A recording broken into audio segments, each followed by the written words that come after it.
Welcome to Twisted Remedies. I'm your host, Justin Couture, and this is a podcast about the benefits of jiu-jitsu and other non-traditional remedies in trauma recovery. And welcome back to Twisted Remedies podcast. I'm here today with Bill Elwell. Bill is the owner and chief chaplain at First Responder Core Wellness. He is a mental health crisis specialist with UCS, longtime member of Bristol Fire Department up until recently, I believe. Probably always a member in their hearts, from what I saw online.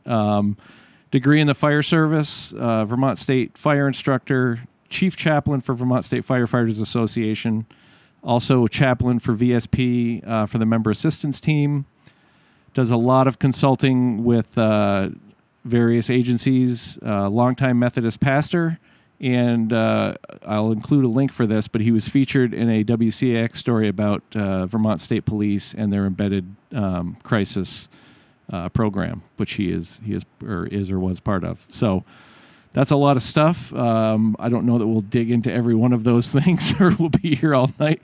But obviously, Bill brings a ton of both like the mental health side and the certainly the fire service side. To get into this conversation that we've been having here on the show. So, Bill, thanks for coming on. Absolutely. Been excited, and it seems like it's been a long time coming, but glad that we're finally here. I left Bristol about probably three years ago when we moved back down to my hometown here in Shasberry, which is, we're actually just over the line in North Bennington now, and they're back really in the same property that I started in the fire service when I was 14. So it's kind of come full circle. And, it's been through that I've had to learn to work through my own trauma and learn to take care of myself so that I could take care of others, and spread out in all those different directions that you've talked about. And definitely still involved with the state police and with the mental health crisis program. And we actually just have a second person now on the team, so we're actually able to have two out of the barracks, and so Excellent. Now I kind of get to move into the teaching and mentoring side of things too, so which is fun. That's all. Yeah, that's great, especially with what you bring to the table. That's a good person to have guiding others through. What got you? If I can take you back this far, what got you interested in the fire service? I've always been somebody who wanted to help. I think going through one of the boxes when we were moving, came across a badge from the safety patrol in 6th grade at the Shasberry Elementary School, and being the captain of the safety patrol. So it was always a leader in trying to help others. I went through a lot of rough stuff during my teenage years with my parents and their divorce and that type of stuff, and lived around the corner from the firehouse in North Bennington, and they welcomed me in. They took a chance on me, even though they didn't have like a junior firefighter program. They kind of allowed me, just like family, to be a part of things. And the world of fire safety and public safety became my family after that. What age was that you kind of started hanging around the fire station? It was about 14. Yeah. Yep. So that's a good run at doing that. And then somewhere along the way, you also, on top of fire service, you get into like being a chaplain. So for people who don't know or aren't at a place that has a chaplain, what's the role of a chaplain in whether it's a fire department or a police department or some other agency? What's the role of the chaplain? Well, I think the chaplain's role changes depending on the organization. I mean, it's a lot of different levels there. Ultimately, the work that led me to being a chaplain was after working through my own trauma and my own stress after a series of calls that we had when I was in my late 20s, and had lost a fellow and was the first officer on a scene, had to make a decision on whether or not to try to get somebody out of the second floor, and ultimately attempted, and my equipment failed and had to back out, and he died. And if I had made it over that window ledge, I would have too. And with that came a whole lot of thinking about life and wondering what, thinking about who would take care of my kids if something happened to me. How would I, and at the same time realized that I was so busy working. Was I really taking care of my kids now? And so it just forced me to really look at life, and out of that, look again, values in life and what I believed about life and about my faith. That stuff, looking deeper, actually ended up being a really good thing. It was all part of the process. It brought a lot of healing, and I learned, again, met some incredible people along the way that helped me through it, and just couldn't wait to give back in more ways than that way, because especially at that point, back in the late 90s, there's still some stigma today, but the stigma back then was real big, and there wasn't a lot of resources around, or people even tried to figure out how to be resources. Right. I think it's interesting that one of the things you said, and I think this is true across the board for any first responder, but it's like there's that drive to serve and that commitment to serve. Yep. And inevitably, if you're just the way people who are first responders are wired, it takes you, you get drawn into it and you want to commit fully, but there is a consequence. It takes you away from your family. And it's so strange that is it's I think almost across the board for everybody I know who is really dedicated to their work and that service piece, that you just end up almost overcommitting and leave, you forget that whole other part of your life. Yeah. Yeah. And totally disconnected from the impact that it was having, on my own personal health, and that's continued to be a struggle. And that's where, I've kind of worked, I still do a lot with immediate response to calls to help people work through trauma, through my work and as a chaplain. I still do quite a bit of follow-up with first responders, but I also have realized more and more with some of the folks that I work with, including yourself and the folks at Frontline, that a lot of what I'm doing and a lot of what I want to focus on is wellness going forward as well. Yeah. Because, again, you can't take care of your family or keep up your career if you don't have your health. And ultimately, It's so easy, as for it to just kind of, a lot of stuff can be going on inside and you don't even have a clue. Right. Yeah.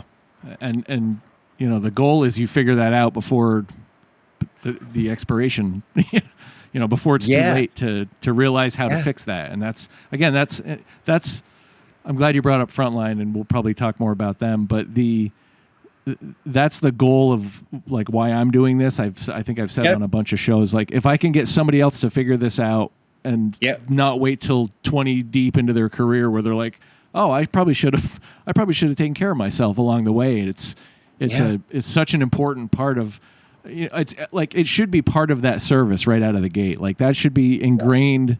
And I think you're right. I think it's better. I think the stigma is improved, but that should be right up front. Look, if you're going to be committed to this job, here's some things you should know right out of the gate. Yeah. And we're still, we're trying to teach people, I think, and trying to integrate that teaching and education, but there's still a lot of work to do in that area. And that's, I tell young responders all the time, it's you actually can serve people and care for people like you want to do and really help them out and live a quality life while you're doing it. You don't have to actually wait until you're retired in order to say, okay, now I'm going to try to live. Because we're not all guaranteed retirement, Yeah, you should enjoy it along the way. Exactly. Yeah. Yeah, you actually deserve to. And it's okay to, even if there's a lot of stuff going on and, the call volumes and the things that people are dealing with, of course, are crazy. But you're still worth taking care of. It's the only way. It's the only way it's sustainable. Yeah. And it really is a lot easier to do it in small doses along the way and fix it than to go back and try to correct decades of stuff. Yeah. It's such an easier I imagine I didn't do that. I waited till it accumulated, but I can't imagine that it's harder to do it the other way. I don't think it doesn't matter what we're talking about, right? If unlearning something in order to learn something else is always going to take a lot more work, a lot of time, energy, and effort. Right. When I think of like a chaplain at a place, there's a lot of I think people associate with a chaplaincy as like it's co-located with religion in a lot of people's minds.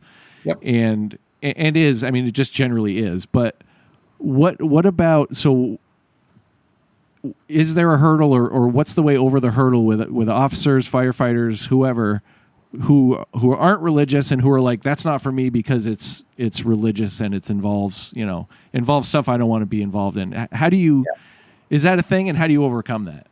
I guess I kind of try to stay focused, and I don't like to get lost in that debate of religious. I'm spiritual, not religious type thing, but at the same time, spirituality.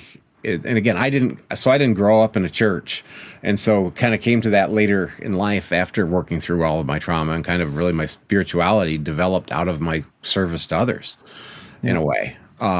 So probably that makes it a little easier for me to connect with people than some. At the same time, I try not to make it about religion. I love a friend of mine who's a chaplain out in the Midwest for the Salvation Army. He's done a lot of big events and things, and does a lot of training in this area. He describes spirituality as the way that we relate to everything else in the world, and relate to that which is bigger than we are. And that's been helpful. Because again, I think it's one of those things that it's about meeting people where we're at. And, that's when I look back at coming through my own, reactions, and in my own recovery after the series of calls, the people met me where I was at. And a couple of them were pretty spiritual people that were able to share things in a way that just made sense. And I could take it or leave it type thing. Right. So you're not, as a chaplain, and I've known a few chaplains along the way, and I think it sounds like you have the approach of, I'm not here to peddle, whatever doctrine or whatever thing. I'm a resource, and I'm here. Yep. And chaplain is like the title that comes with it. And this is kind of where my background is, but I'm not here to try to convince you to, tithe or whatever. It's like, I'm here as a resource. And I think I think a lot of people who don't ask the questions don't get that. And I think that's an important thing to lead off with, is like, just because the word chaplain is there doesn't mean that it's somebody who's going to be like, oh, you had a bad call, let's sit down and open the Bible, or it's like, it's not, that's not what a chaplain is. And I'm glad if you find comfort there and you want to talk about that and try to process what you're going through in light of what you're missing, I'll sit there and talk with you all day long about it. Right. But listening to your ideas, not giving you my own. Yeah, and I think you said it. It's meeting people where they are, and I think that's a huge part of overcoming that hurdle as a chaplain, I would assume. Yeah, and it's for me. I think really if I were to describe any part of the chaplaincy that's really been the heart of my ministry in the church and outside the church, has been what some would call the ministry of presence. And just being present with somebody, and realizing that sometimes just being present with somebody in a crisis, you don't actually have to say anything. Right. In fact, words often get in the way. Yep. But just being there can actually make it's such a sacred and unique time in life for somebody, that just being present with them can make all the difference in the world. Yeah, absolutely. And that's kind of what I've tried to. Again, that's why I try to share with others is important, and I think that's what I've tried to build anything I did out of that foundation. Right. What I think about this has come up before. I think Joe Gorman and I talked about this to an extent, but I'm curious, and I think it's different. Like, he obviously was FDNY, which is a whole different level of types of calls and stuff. But absolutely, I think about fire service and how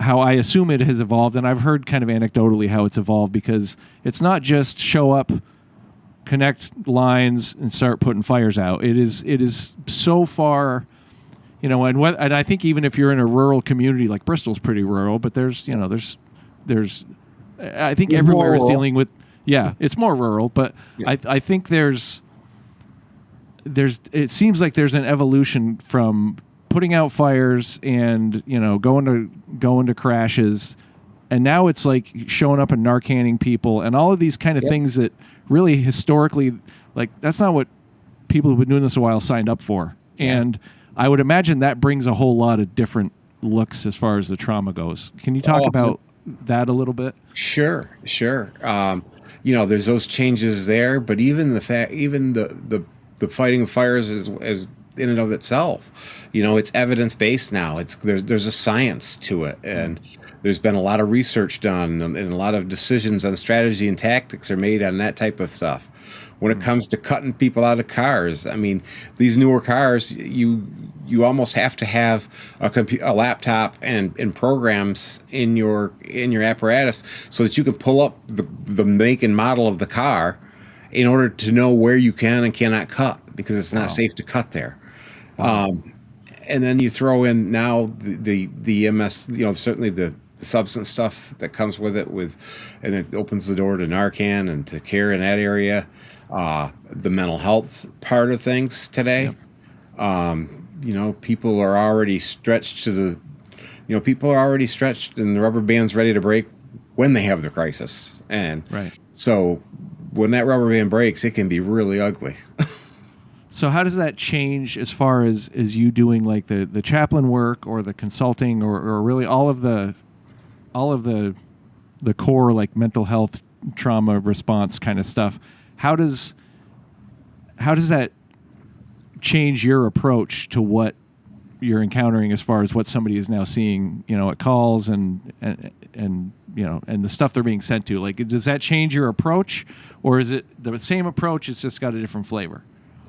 I mean, I think it changes it in the sense that, as I look back at my own life and the work that I've done in that area of stress, one of the things that really can trigger that trauma response and put and really have a pretty profound impact on somebody's health.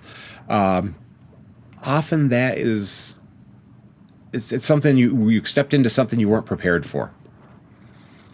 And so realizing that, we're constantly facing that. I mean, that's the new world, right? We're really not prepared for. You really can't make up the stuff that goes on there, and there's nothing shocking anymore. I don't pretend to have seen it all, but I do believe anything's possible now. Yeah.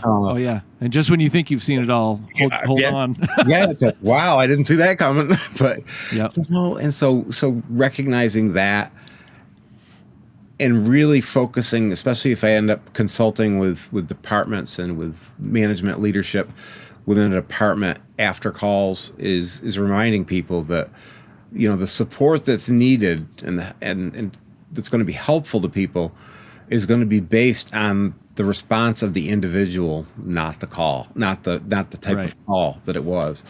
Because we want to pick out the calls that are going to bother people and say, well, we need to do this, and this because of that type of call. And the truth is, we're dealing with human beings, and we all come from different places and different backgrounds, different experiences. So things that bother one person are not going to bother another, are not going to trigger somebody else. At the same time, as you mentioned, the accumulative piece, at the end of the day, some things that might not have triggered us before might be the very things that trigger us today. Right. Because of what's going on. Yeah. And so, or it's just finally too much stuff in there and it's it's the straw, and it's time to and there's so much focus, on, and again, post-traumatic stress disorder, and the language around that, and it's a word that's almost overused, I think, in a lot of cases, because it's impacting so many areas of life now. And at the end of the day, that's a specific diagnosis. I talk to folks, a lot of people that have been in the service for quite a few years, or maybe even not quite a few years. They'll say, "Oh, well, I've my PTSD is kicking in, or this or that." And my first question is always, "Well, when were you diagnosed?" Right. Well, I wasn't. Okay, well, maybe you don't want a PTSD diagnosis then if you don't have one yet. And so, yeah. And so post-traumatic stress is going to be a reality for all of us, right? Because we're human beings. At the end of the day, I like to think that, for me anyways, my own life is evidence that post-traumatic growth can be just as much a reality as post-traumatic stress disorder. And so that's, again, I think that's my approach, is meeting people where they're at and say, yeah, you're going to get through this, even though it seems impossible today. Yeah, it seems like people equate. It's good that people recognize, like, oh, I've got PTSD. Right. But I think in a lot of cases that is just people recognizing I've experienced trauma. Yeah. And it's affecting me. And again, if diagnosis or not, that's a good thing to recognize. And absolutely. You don't need to label it, but you do need to pay attention to it. Exactly. Let's figure out what's going to be next. And I look at it as, when you become overwhelmed and overcome, and maybe what it is we use the tools that we have to manage the stress that we're under. But then as we experience more and more life, then maybe we have to just continue to develop more and more tools that are going to be helpful for us. So, and realize that some of those tools are finding new habits, right? That's the end of the day. Well, and I think, that's analogous to the fire service. Like you're going to have you guys have more tools than, there's so much stuff on those trucks, and it's like, oh, we're showing up here. We don't, we need this thing instead of that thing. And I think that it's the same application of finding, all the stuff that's out there to keep yourself in a good place. Exactly. And I think, again, departments being intentional about how to help, what they can provide and what they can support folks with, and having things in place. I mean, there was a larger department in this state that I was working with our good friend Beth Jacobs, and trying to put together a couple of packages for them, and was able to actually print it out how much a mechanic working on a fire truck was paid, and what it would cost to make certain repairs, and say, okay, let's just compare this to a minute, to what, what HR and what the city's telling you that they can't pay. Let's compare the two here for a minute. And at the same time, because again, we can buy all the $1 million fire trucks or all the equipment that law enforcement might ever need. But if there's nobody that's healthy enough and willing to put that on, we're kind of done at the end of the day. Right. And really, which of those investments is more important? 100%. That's a no-brainer. So I love that. Looking at the cost of a mechanic to fix that is brilliant. That I'm going to steal that and share that with some folks. Like, let's just play this out, right? I mean, because we have to maintain our equipment. You can and everything, right? In all of the disciplines, all the equipment has different. Everything is disposable. It's the life of one tool might be longer than another, but even even buildings themselves, at the end of the day, are ultimately disposable. What do you think? Is there a baseline for an agency that they should, as like a minimum of, this is what you should be offering your people to in the realm that you and Beth work in?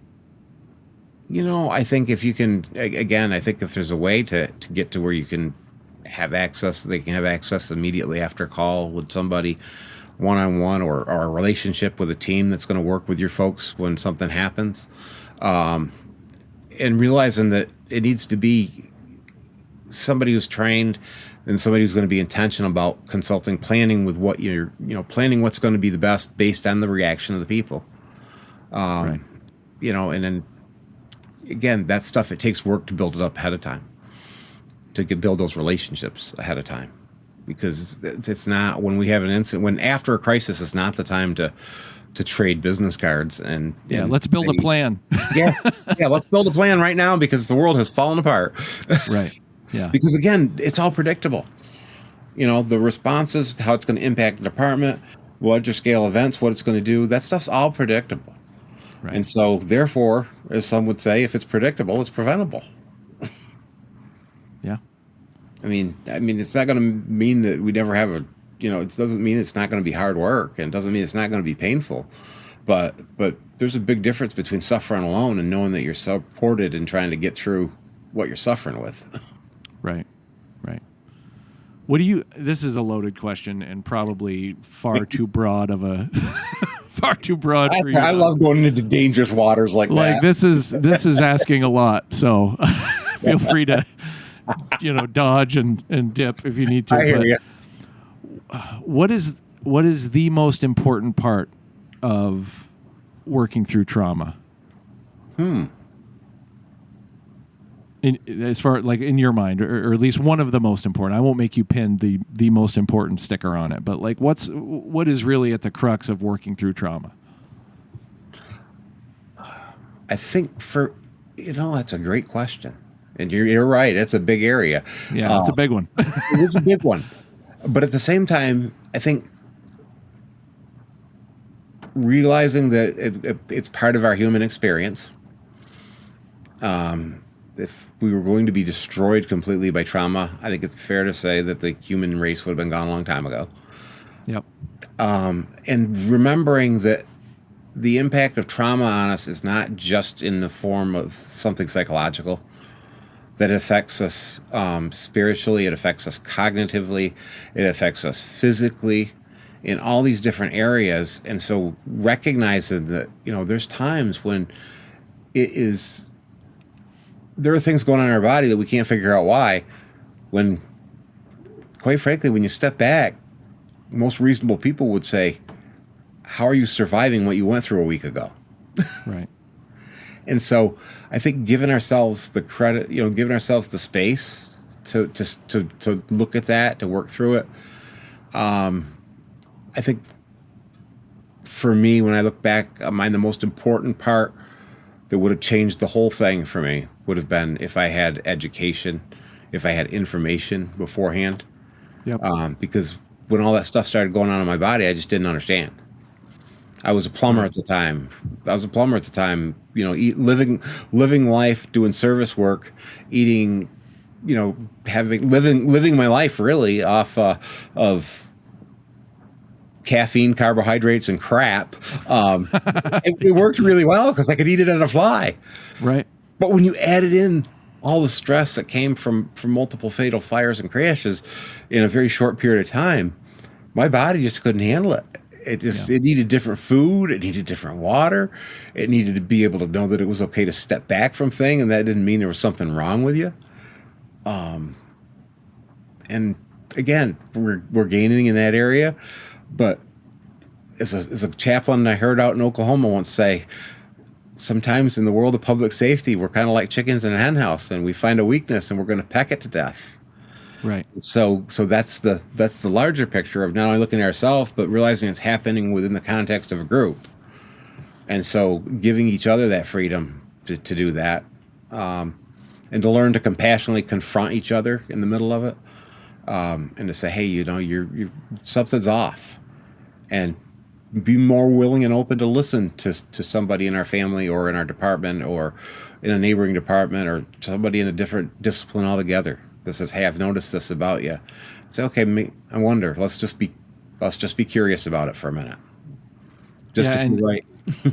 I think you bring up a good point, because I think that education piece early on and getting it to be more normalized and more just part of regular, a regular thing to pay attention to. I think that also, I've said this before, I think as well, but these first responder groups we're talking about are not really big on vulnerability. Yeah. At work. And not that, and there are times where they shouldn't be. There's no place for that in right. certain situations. But Absolutely. For those situations, especially I had a guest, we were talking about the difference between law enforcement and the fire service, and like cops show up at a bad call and everybody gets in their own car and drives away. Yep. Fire service shows up all together and then they leave together and they go back to the same place together, and I think that is why I feel the fire service is better at this sort of thing, because they have that built-in community that goes with them. Mm-hmm. And once they're behind, the garage doors come down, the apparatus is all put away. I think whether it's vulnerability or not, I think there is that sense of community can help mend some of that stuff and help people figure those things out. And if you sprinkle education in there along the way, I think it just makes that whole thing so much more powerful. Yeah. Yeah, because Yalom and some different people that have studied, the impact of groups and the positive side of groups and working through things. There's a lot of evidence where it can. At the same time, if it's unhealthy habits and relationships that's driving it all, it can almost make it a little more complicating. That's true, right? Yeah. Because I've done debriefings before and had people, that really had an impact on a lot of people. And you have the one person who seems to be doing great with it, and they'll say, I'm leaving here feeling bad because I feel like there's something wrong with me because it's not bothering me. Right. So, you get that kind of stuff that's going on. But absolutely, the fact that those dynamics are different. And then EMS, right? You're in, you've got small groups that work together on a regular basis. Sets up its own set of dynamics. And I sometimes think that, again, you talk about, you have to have peers out of the same discipline and this and that. And for me, I think it's a mix of both, because, I remember when I had submitted the proposal to Colonel Birmingham for the chaplain's role with the MAT team, which actually it's interesting because, we were only able to, obviously, you know how it goes with starting something new like that. You only take a little bit and pieces of it. Ultimately, every objective that was in that proposal is now a part of my everyday job. It's met through contract on the contract side with the state police for their members assistance team. It's a very small contract, and the work that I do as a crisis specialist through the program the state developed. But did he want it called the Matt team because his first name is Matt, or was that a coincidence? He did not. I don't believe that was a part of it. I think it was there before him. Okay, all right. It was actually a team I was pretty honored to be able to be a part of, though, because, in the late 90s, nobody knew what to do with trauma. And quite frankly, the fire service and the EMS world that I was both a part of both at the time down here had no clue. And it was just one of those things of, you need to stop doing this and go do something else. Right. And this was my life, and that wasn't going to happen. And ultimately, it was a trooper by the name of Mike Sorensen that was in the Shasbury Barracks at the time that literally walked with me. He let me come up there in the middle of the night. Of course, they were dispatching out of the barracks at the time, too. So I'd go up and talk to the dispatcher, and I talked to him for all hours of the night when I couldn't sleep. And basically, he kept me from making a bunch of dumb mistakes along the way until I was finally willing to. I ended up going down to Onsite Academy in Gardner, Mass. For a 3-day program they had that just totally changed my life. That's that holding space that you talked about before. That's what they were doing. They're holding space for you. Yep. 100%. And that's to have that come full circle and to be able to come back to be a part of that team, that was a big deal for me. It meant a lot. But one of the things that's post-traumatic growth, right? Like that's 100%. Yeah. It doesn't get any clearer than that, right? But one of the things that I had mentioned to the colonel in the letter was the fact that because the question comes up of most of your work has been in the fire service, so can you really work with law enforcement too? Because sometimes we build we're pretty good at fortifying silos when we want to. But what I said is, I first of all, I don't believe that I come into this as a police officer trying to be a chaplain. I said I come at it as a chaplain and some things there. But he said, the other thing, so much of it is about listening. And I said, we're all part of the public safety family, but I guess you could say we all also have different parents and have different rules that we have to live by and to grow by. I said, so, and I guess I could say I look at it as I come as a firefighter to work with law enforcement as a cousin, not a brother. Right. And I said, I don't know about you, but I would tell my cousin a whole lot. When I was little, I would tell my cousin a whole lot more about what was going on than I would my brother. That's good. Yeah. Well, there you go. Right? Because different rules, different responsibilities, it's going to have a different impact on our relationship. Yeah. So just for people who aren't familiar with the MAT team, can you just kind of describe what that format looks like? And Well, sure. The state police has it's called a members assistance team, and it's a peer-led team, but it also has very specific clinical support along with it. And so they have a full-time clinician in Lori Gurney. Beth Jacobs is a part-time clinician with that, and then myself under the clinical side as a chaplain. Basically civilians on the sworn team, if you would. Yep. And so we do a lot of, there's definitely some wellness stuff, doing more and more of that, but it tends to be in follow-up to calls. A lot of it's done one-on-one, but also we use the International Critical Incident Stress Foundation's models of debriefing and diffusings. And so we've got some tools there that we can utilize and try to be really strategic in that support and in that care, and again, looking at the response, looking at the resources we have, and then building a plan out of that. Right. Yeah, and so all the other members of the team, the sworn members of the team, that's the peer support kind of part of it. Yep. And is that I'm assuming that's voluntary? Nobody's being dragged into the room and said you're going to be on peer support. Correct. Yeah. Correct. Yeah, I would hope so. Yeah, there's it's very much that's evolved a lot, I think, because the process of coming in and making sure that it's people who are both wanting to and people who are going to be received well in the work.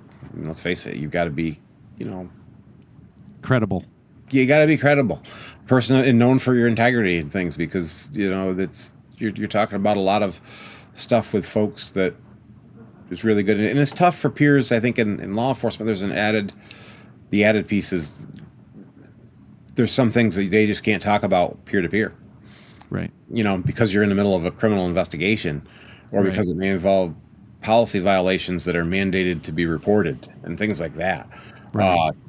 You don't have confidentiality, and that's where it's nice to have the clinical side, because there is a space where people can process some things in between and hopefully find some support. And again, there's a lot of, like any team, there's a lot of room for growth and other opportunities, but it's one of those things where it's learning and growing and being developed over time too. So have you seen you mentioned stigma earlier, and I think this is a good segue into stigma. It strikes me that places that implement peer support teams, especially when those people are credible and trusted and are can really garner the right attention from their peers.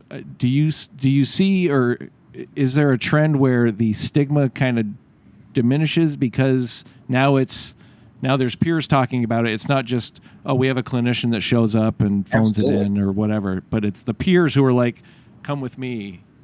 Yeah. Absolutely. And I think, I think that's a big part of it. And the fact that the buzzword of the day, I think, is that they're used today, culturally competent clinicians. Yep. And, because there's a learning curve and in how what's normal, because again, this isn't normal. People's lives, as they're not what the world would call normal. What you have to see and deal with on a daily basis. And for me, again, those differences between our disciplines and stigma and stuff, I think this kind of fits in with it. Yeah, I've worn firefighter swag since I was 14 years old. And the first time I ever walked into a gas station wearing a state police members assistance team polo shirt, man, I knew I walked into a new world. People looked at me differently. Half the room wanted to be my best friend, and the other half really didn't care whether I walked out of there or not. just by the logo, not even reading what it. I 100%. Seeing that logo, I was like, oh my gosh. Yeah. I mean, and the second time I actually had a kind of somebody follow me in a store with it, and it was shortly after that Captain Munson, then at the time it was Sergeant Munson, said, you may want to think about just getting a windbreaker for your car. Yeah. And if you're on your way to meet, and throw that windbreaker on when you go in the store, because you're going to be safer. And I realized right off quick that wasn't an over exaggeration of taking care of myself. That's Right. what's like, nope, this is the world. I mean, I feel like someday I hope that I hope it doesn't take as long as it did that some would say it did with Vietnam, to come to the place to realize that, as a culture, we've done a lot of wrong to those in law enforcement, just as we did in the military then. And maybe we need to make that right again. And I think there's signs that could be happening sometimes, but then something else. Bigger signs would be great. Yeah, because and again, it's I find it interesting. Vietnam's the first time we sent cameras to the front lines that are sending back information to the media that fast, and now we've got media in every corner in the form of people's cell phones with no accountability and and no context and no, not the whole story. And absolutely. That's. I mean, it's the people that you're dealing with, because again, working with the troopers every day. I mean, the people that you're dealing with, you can take the context of one video, but that's not the only encounter that's ever been there. Right. No. Or all the information. The information is not all captured in that little frame. Like there's other things over there, and it's. Yeah. And I think sometimes our judicial system, we want to recognize the impact of trauma on the choices that people make. And, I think that's kind of led to, maybe not holding people accountable in the same way that we would have in the past, and being more willing to overlook it. But I always find it ironic how we want to expand things and be progressive in that type of an area, but yet we don't want to recognize the impact of trauma on that officer and being in the middle of a life or death situation, right? And having to make split second decisions, and all of that. And it's like, wait a minute, this isn't fair. It can't be for one and not the other, because we're still, at the end of the day, whether it's police, fire, EMS. One thing I try to remind people, you're, at the end of the day, you are a human being first.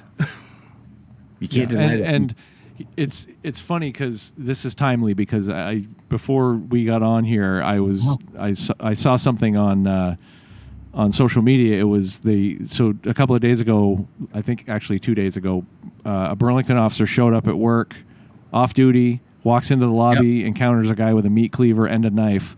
And fortunately, everything worked out okay, de-escalated the guy, and he got away from the guy. But I made the mistake of starting to read the comments, and people are like, well, you're a cop, that's what you signed up for. And it's like, I think there's some broad strokes being made there that's not necessarily what anybody signed up for. And it's, but that's like that's sort of the belief that's out there with a lot of people.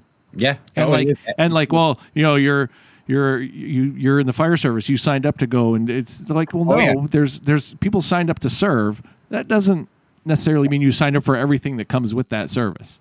Absolutely. I can't remember. I want to say it might have been Chief Crocker back he was like a chief in New York City. He's got some quotes out there from like the late 1800s. And I think one of his quotes was that, even when you come into something fully committed and your eyes wide open, you don't know, there's no way to know all of what that's going to mean for you and what you're going to have to deal with going forward. Right. And and again, that's in today's world with the medias and the social medias and the everything else under the sun. It's so much information out there that you have to sort through to find out what's right and wrong. It's more true than ever. There's no way to know all that you're signing up for. Yeah. I want to go back to stigma, because I think there's still some stuff to unpack there. Sure. What do you think the biggest barrier? Well, I mean, stigma is a barrier. What do you think what's the way through stigma? Like, how do we, aside from, if there's just somebody who is I'm not going to talk about this. I'm just going to deal with my stuff or not deal with my stuff as it turns out. How do you break through that kind of hard exterior to get somebody to engage? I guess first of all, is and again, that certainly is not my approach. This is, you talk about approach and stuff, how it's changed over the years. For me, is realizing that that's their right. Yeah. If they don't want to deal with it, that's a choice you can make. But let's at least have an honest enough conversation and talk about the options and the consequences of the choices. Because by choosing not to do something, we're actually making a choice. Right. Right? I mean, it's going to continue to wear on us. It's going to continue to tear things up. How long do we want to go this? And so again, it comes with, I guess, part of it, again, meeting people where they're at and realizing that sometimes when we're with trauma, where we're at 1 minute to the next. Right. And so just being willing to ride that roller coaster ride with somebody to wherever it's going to end up rather than the place that we think it needs to end up. Because I think that, again, I think we are all, I don't know, I guess I've just finished a 20-week program in health and wellness coaching and kind of moving into a national certification in that area. And it was one of those things that when I took it, taking it's helped me to just broaden the perspective and realize that in a real way, we are our own, we probably are the best experts on ourselves and what we need. We need professionals. We need diagnostic tools. We need people that can support us and see whether that's, in psychological trauma or in the physical impacts of what we've been through in life and dealing with cancer or whatever. We need folks that are going to take care of those treatments and help us through what we have to have through it. But at the end of the day, there's a lot of insight. There's a lot of wisdom down inside of us if we can just kind of find a way to tap into that. Yeah. And again, go ahead. Was there a moment? So you talked about, you had your trauma coming up and in the fire service kind of early on. Was there a moment where once you kind of started doing the work, where the work on like you're getting to recovery, was there a moment where you realized, oh, I'm starting to come out of the other side of this? Like, there's the throes, there's the trauma happens, then there's the throes of all the trauma. But then there's that moment where you kind of crest the hill and go, oh, I'm, not that it gets easy necessarily after that, but was there a moment that you recognized where you just knew you were kind of on the way through the real thick of it? Yeah, it was almost like waking up. And waking up and seeing things all of a sudden started to look differently and to feel differently. I guess I hadn't thought until just now, but in a sense, it was like waking up because it was also really disorienting. Because things look different. It wasn't going to go back to what it was. But again, acceptance. For me, in that case, forgiveness was a big part of it for myself. I I've done some work in the area of moral injury and things like that, because at the end of the day, they say with moral injury, it's, it kind of results from when we put people in positions where they have to do things that maybe go against their morals or their values. Or we tell them they can't do things that goes against their values, and that can do it. Right. But ultimately, at the end of the day, it's based on the person's perspective. And in my case, I had studied for years to save people's lives on a fire. And I was here. I had that opportunity. I've got the equipment. I've got the opportunity to make the decision. There's a person in there that needs help. I got this. And then when it didn't work out, the sense of failure and a sense of survivor's type guilt that came with that. And people will say, well, that's ridiculous, and it's this and it's that. And it's like, well, maybe it is. But at the end of the day, that's where I was at. And, shame and guilt and letting go of that stuff, forgiving myself. And so, again, I think reaching that point was like waking up, because, again, I began to function. I could think clearer. could make decisions again, but then also realizing, wow, there's a lot more work to do here. Yeah. Well, and I mean, the work, I think I said this at the retreat. I think you actually asked me a question at the retreat that prompted me to say this, if I remember right. But like the work, it's not, it never really is done. You're always like, I call it like, oh, I need a tune-up. I'll go see Beth for a tune-up. Yeah. But it's like, it's it's work, and it can be, it can get hard work again, and there's bumps in the road, but it is such a better option than not doing the work. And it's absolutely, it's so you're right though. It is. I've never really thought about it like that. It is like waking up, because it's like your perspective just kind of completely flips, and it's like, oh, things are different. Yeah, and again, it feels different in your body. If you've never been there, it's probably hard to describe. I'm not sure I can even really describe it, but if you've been there, you know what I'm talking about, right? It's like because again, our mind wants us to be safe, which means being in the familiar. So there's a piece of our brain that wants to try to get us into that place that's more familiar, when at the same time, that place wasn't helpful or isn't going to be helpful going forward. Right. You've done a bunch of. We've talked a little bit about Frontline Foundations and kind of what they do. We've talked about Beth and Lori and what they do, and obviously you're connected to all of that. What is your favorite part of the retreat? Like, of all of like the there's different sessions and all these things. What is your favorite component of that you like to see kind of unfold in front of you? As far as when we're on the retreat and the things that go on there, I think probably, just being able to be present because of the way we built it, and working with Mike being able to bring that, the book, The Hero's Journey, and being able to kind of work out of that, if you will, and make that our own part of our own process, our own strategy to get through the weekend. For me, that's not a heavy lift. I get to be present and just support. And again, for me, I say to people,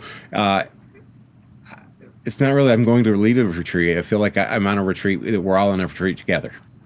Right. I love certainly the camaraderie in between things. Probably one of the greatest moments was when you helped me overcome my own, fears or being stuck and not being able to jump into the lake in the middle of November. Yeah. And that was a game changer for me. It's like that cold water work changed things. The labyrinth, so I've done spiritual director training through the years, and so I've done work with the labyrinth within the church and different situations. I had a little understanding of the history of it. And I always felt like, man, the labyrinth could be a game changer in the world of public safety, and to watch the impact when she leads us through the labyrinth piece. That's pretty profound for me. I went into that labyrinth the first year that I mean, this year I was just there as alumni, but the year I went through the retreat, I was sitting there listening, and I'm like, I'm skeptical, and I'm like, okay, this sounds kind of hokey, but I told myself before we left the little gazebo thing, I'm like, I'm going to give this the attention it deserves. I'm going to take this seriously. I came out of there like, what just happened? Yeah. And I sat down and wrote that. I don't know if you remember. I sat down and wrote like a poem. I do. Like, and I've been writing music for years and writing songs and lyrics, and I haven't had many of them kind of roll out of me like that thing. And I was like, I don't know what this is. Yeah. It is. It's just, I still don't really understand it. Well, to me, you know what? It's a sacred space, so there's always going to be a little bit of mystery with it. Yeah. But at the end of the day, it comes back to what keeps coming up, right? About just being present with people where we're at. And I think the labyrinth does that. It gives us, I think, just to the understanding of that and the process of journeying with people on paths. It gives us permission to just be present. And it's amazing the things we notice when we're just present and we're still. Yeah, it was interesting this year because when I got down there, obviously Declan was with me. He was going to be filming for the Right. video for the retreat, and I wanted him to see the big labyrinth because I had heard you guys were doing it inside because of the weather and stuff. But I'm like, I'm going to take you and show you the one outside because it's massive. Yep. And I got down there, and he's like, "Oh, can you just start walking through it? I want to get a couple of shots." And I was like, "Okay." So I started walking through it, and even without kind of getting into the mindset of it and doing it, I found myself like I turned a couple of corners, and I just got this feeling of like, think about how many corners you have turned since you were here last year. And I was Absolutely. like, it's such an amazing thing that it just. And I don't know if it's Betty obviously explained it, but you're following this path, so you don't have to really think about anything, and it just opens up all of this stuff in your brain, and it's and again, it just parallels life in so many ways. Yeah, the roots in and out and through it, and at the same time traveling it with other people and figuring out how to navigate that and all that stuff. They relate to, they just allow us to think about life in a deeper way, I guess. Right. And that can be healing, and we can, again, talking about tapping into that wisdom, right? Rather than attending a lecture for 2 days. It's amazing what happens in just an hour or so of learning and reflecting, and then actually stepping out and looking into that and realizing, oh wow, yeah, I some of what I know is already in there. Yeah. Well, I think there's a difference too, because I think it's all about the delivery, right? And I think I talked about this with Mike Cancellieri in his episode, because there are people out there who are in this field, in the mental health field or ancillary kind of fields that relate to that, who don't have the. Well, let me say this a different way. Everybody that was involved with all the frontline folks, Beth, you, everybody, there is such a genuine. Yeah. It's just so genuine, and it's from such a real place, and it's not like nobody there is phoning this in. So and I think that level of realness is where builds a lot of trust with people, because firefighters and cops can smell bullshit a mile away. Absolutely. And when I was driving down there, and I remember thinking, like, I don't know what this is. Beth told me I should come to this, and but again, like, I got there and it was just like, okay, I'm in, because these people are in, and these people are real, and this is a real thing. Like, this is not somebody just like, well, I work with cops and firefighters and veterans. It was that is such a profound piece of working with people, is that realness. And honestly, that might be a way to get through the stigma, is that level of realness, I think, can overcome a lot of that. I think it's a great point. And what's interesting is that realness and that trust was there from the beginning. Yes. I've worked on a lot of retreat weekends from the church side of things, and done a lot of work with just men's weekends, things like that. Been on a lot of different types of teams in my life. None of them came together like that one. Yeah. When we sat down to the table, it was just that real. And we just started, it was just popcorn and ideas and going back home, and then emails back and forth. And there was no egos to try to find a way in or around or through. Yeah. I really never felt that. I felt like we were all just kind of there with each other, and felt that there's some incredible possibilities here if we could just get out of the mainstream for a couple days. Yeah. And it is, I think that's why it is such a profound, it's like 3 or 4 days, whatever it is. I think that's why it is such a valuable period of time for people, because it's that powerful in that short amount of time, which is impressive. Yeah. No, I've been, like I said, that's part of why picking my favorite part is really hard because just being able to be there, just being able to be a part of the team, and realizing, the team may be those of us who are working to get it ready and bring it together, but the team becomes expanded. It includes everybody that's there in the room. Yeah. That there's no need to try to. There's none of those subliminal commercials or anything else in the presentations or conversations. Yeah, which I mean, people pick up on that, and Absolutely. that's where that trust is, I think, easier built through that formula for sure. Yeah, and at the same time, I think,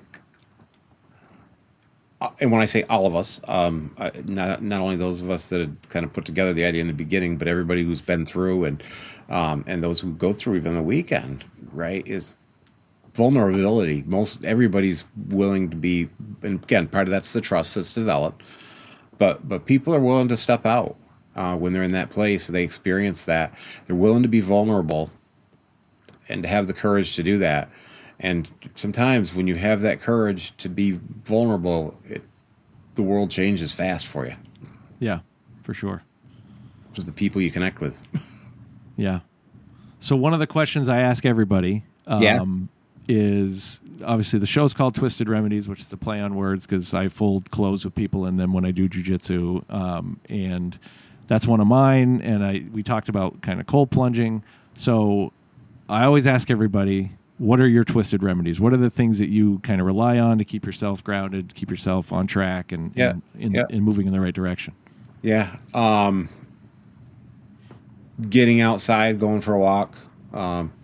And, that's one of those things. Just quite frankly, just having a day that has a intentional flow with time to care for myself. And I'm definitely having to get back to that now because, as you know, life gets busy and we end up in different directions. Yeah. I try to tell people all the time. It's like, it's not about being perfect. It's about just continuing to realize you're important, even if you've forgotten it for a little while. Continuing to do that. I do some drawing. And writing, reflecting out of that, writing out of some of the things that I've drawn. And I'm not a person who's, in fact, there was a moment when I said I didn't have a creative bone in my body.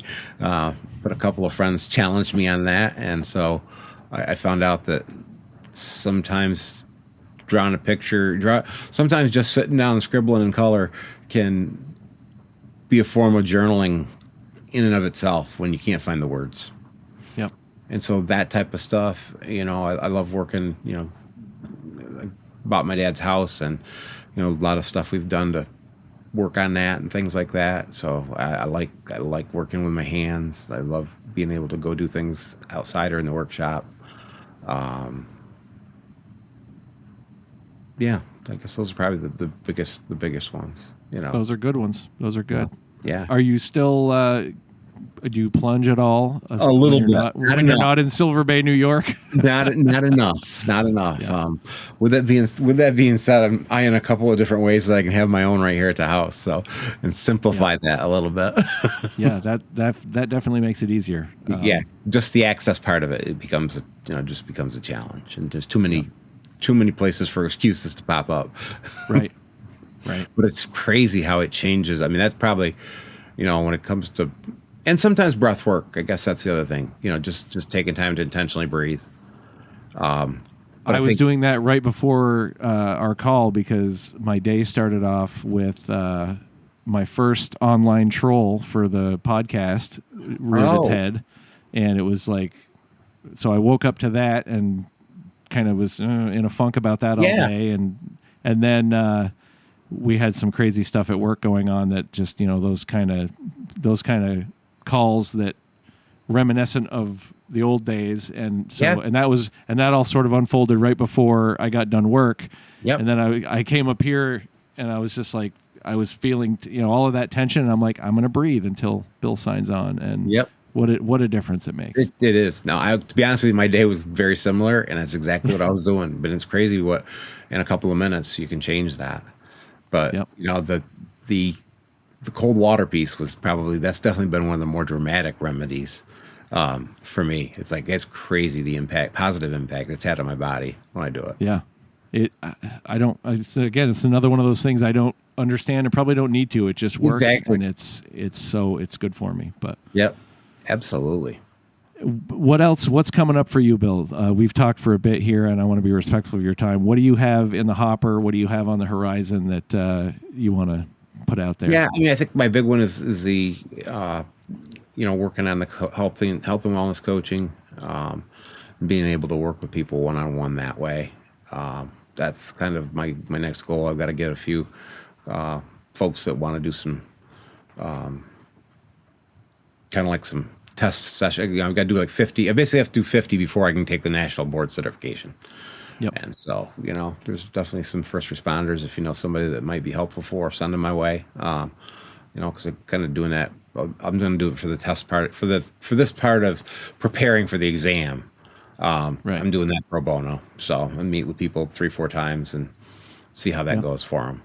I'm happy to put that in the show notes so that when your episode airs, people can just click on that and find you. We can talk about that, how to get you, how to get that connection. So, yeah. Okay, that would be awesome. Yeah, I looked forward to maybe connecting with Frontline on a few different other things as well.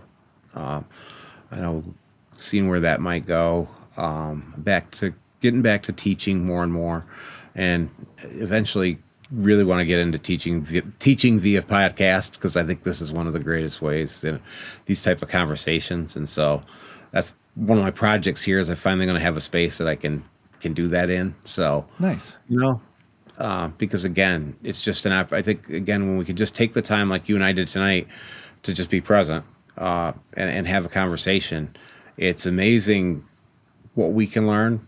And I think sometimes it's become pretty common that people can learn from just listening to that. And it's and the amount of good it can do without you even intending it to do that good is really cool. And it's accessible, right? It just opens the door for you to do some of your own thinking, some of your own work. And I think that's where recovery and all of this comes from, is realizing a lot of it has to do with inner work. There's no magic bullet for any of it, because at the end of the day, so much of it is about being a human being in a world that doesn't even seem human. Like it's not real friendly to human beings anymore for the moment. Right. Yeah, no, that's for sure. Well, Bill, I appreciate you coming on. This has been excellent. I from the moment I met you at the retreat, I've always enjoyed talking with you, and I'm glad that we worked this out and got you to come on. And I'm excited that you might be joining the podcast, kind of realm, and I'll definitely be tuning in for that. That'll be great. And I may have to reach out. To you for a couple of pointers on how to get that started. But yeah, I've got it. I feel like I'm starting to hit my stride, and I have it a little dialed in. So I'll give you whatever I can, and yeah, that'll be great. But awesome. I appreciate the insight and everything we've talked about, and it's always good to talk to you. Thanks for coming on. Same here. It's been a great conversation, man. Thank you, and thank you for all you're doing with this, because there's no way to measure the impact. I appreciate that. But it's good.